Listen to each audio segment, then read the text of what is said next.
Place the denim jacket in the engraving area. Flatten the clothes to avoid affecting the engraving effect. Use the focal gauge to adjust the focal length of the laser module.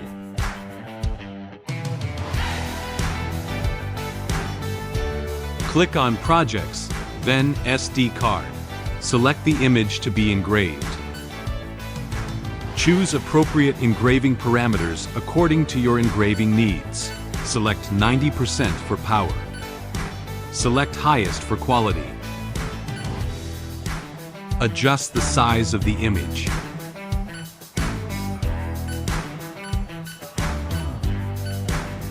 Drag the image to the engraving area. Click the frame button to view the engraving area.